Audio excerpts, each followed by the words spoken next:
warahmatullahi wabarakatuh. Halo semuanya, perkenalkan nama saya Isratul Makfira dengan NIM 2561201018. Saya merupakan mahasiswi dari STIMIAP Makassar. Sehari-hari, tugas saya adalah melihat angka-angka di laporan keuangan. Menariknya, angka yang rumit itu bisa menjadi cerita yang sederhana jika kita tahu alat ukurnya. Nah, alat ukur yang paling ampuh itu adalah analisis rasio keuangan. Di video ini, saya akan memberitahu kalian cara mudah untuk menggunakannya. Pertama, kita akan mengetahui lebih lanjut tentang analisis rasio keuangan. Nah, analisis rasio keuangan adalah metode mengevaluasi kesehatan finansial perusahaan dengan cara membandingkan angka-angka pada laporan keuangan seperti neraca dan laporan laba rugi. Kenapa analisis ini penting? Ada 3 alasan utama. Yang pertama, untuk menilai efisiensi manajemen dalam mengelola aset dan modal. Yang kedua, sebagai deteksi dini agar kita bisa menentukan masalah keuangan sebelum berakibat fatal. Yang ketiga, sebagai alat bantu bagi investor atau bank menentukan kelayakan investasi maupun kredit. Dalam teori akuntansi, terdapat 4 kelompok rasio utama yang wajib kita pahami. Yang pertama, rasio likuiditas, yang berfungsi untuk mengukur sejauh mana kemampuan perusahaan melunasi kewajiban jangka pendeknya kurang dari 1 tahun. Rumusnya, rasio lancar sama dengan aset lancar dibagi dengan likuiditas lancar. Contoh sederhananya, nah bayangkan seperti ini. Anda punya utang ke teman 5.000, itu namanya utang lancar Anda. Tapi di dompet, Anda punya uang 10.000, itu namanya aset lancar Anda. Berarti, rasio Anda adalah 2 kali lipat aman kan? Itulah yang disebut dengan rasio likuiditas. Rasio solvabilitas berfungsi mengukur sejauh mana perusahaan dibiayai oleh utang jika dibandingkan modal sendiri. Rumusnya, rasio utang atau DER sama dengan total utang dibagi dengan total modal. Nah, yang ketiga, rasio probabilitas berfungsi mengukur kemampuan perusahaan menghasilkan laba dari penjualan atau asetnya. Rumusnya, rasio cuan atau ROE sama dengan laba bersih dibagi dengan total ekuitas terus dikali dengan 100%. Nah, yang keempat, rasio aktivitas, yaitu berfungsi untuk mengukur seberapa efisien perusahaan menggunakan asetnya untuk menghasilkan penjualan. Rumusnya, persediaan sama dengan harga pokok penjualan atau HPP dibagi dengan rata-rata persediaan. Di sini, saya akan memberikan satu contoh kasus, yaitu dilema ekspansi Cafe Kopi Senja. Di sini, Cafe Kopi Senja adalah bisnis kedai kopi yang sedang hits. Pemiliknya bernama Andi merasa bisnisnya sangat sukses karena kafe selalu penuh dan mencetak laba bersih besar. Andi berencana meminjam uang ke bank sebesar 100 juta rupiah untuk membuka cabang baru.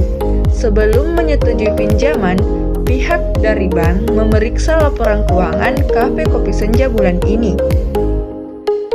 Yang pertama, kas atau uang tunai sebesar 5 juta rupiah. Yang kedua, stok kopi dan cup yaitu persediaan sebesar 15 juta rupiah. Yang ketiga, utang ke supplier yaitu jatuh tempo bulan depan sebesar 30 juta rupiah. Yang keempat, total modal sendiri atau ekuitas sebesar 50 juta rupiah. Yang kelima, laba bersih bulan ini yaitu 15 juta rupiah.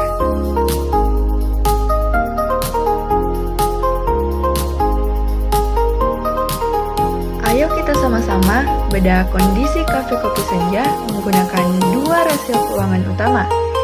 Yang pertama, kita akan menggunakan rasio probabilitas, yaitu bisa disebut dengan ROE. Nah, kelihatannya hebat.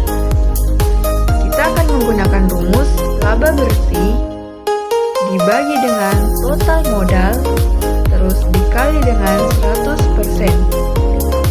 Hitungannya, laba bersih Andi tadi kan 15 juta, terus akan memasukkan ke rumus.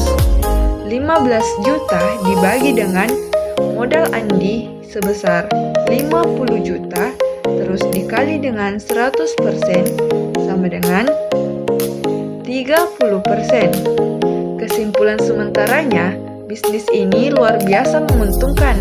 ROE-nya 30% dalam sebulan menunjukkan kafe ini sangat diminati konsumen.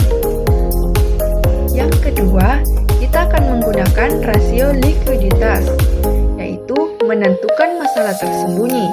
Kita akan menggunakan rumus aset lancar, yaitu kas tambah stok dibagi dengan utang lancar. Hitungannya, kita mencari aset lancarnya, yaitu kas dan stok. Kasnya berapa? 5 juta. Terus stoknya 15 juta. Jadi hitungannya 5 juta ditambah dengan 15 juta dibagi dengan utang lancar sebesar 30 juta. Hasilnya 0,66 kali. Setelah pihak bank memeriksa laporan keuangan Cafe Kopi Senja bulan ini, keputusan dari bank yaitu menolak pinjaman ekspansi. Kenapa demikian?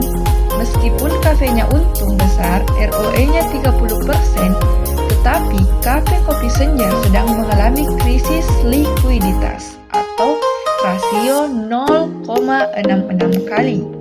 Uang tunai mereka 5 juta terlalu sedikit untuk membayar utang supplier sebesar 30 juta. Jika dipaksakan ekspansi, kafe ini bisa bangkrut karena ditagih utang. Nah, solusi finansial untuk Andi atau pemilik kafe tersebut yang pertama, tunda ekspansi. Fokus perbaiki kesehatan internal dulu dan jangan buka cabang baru.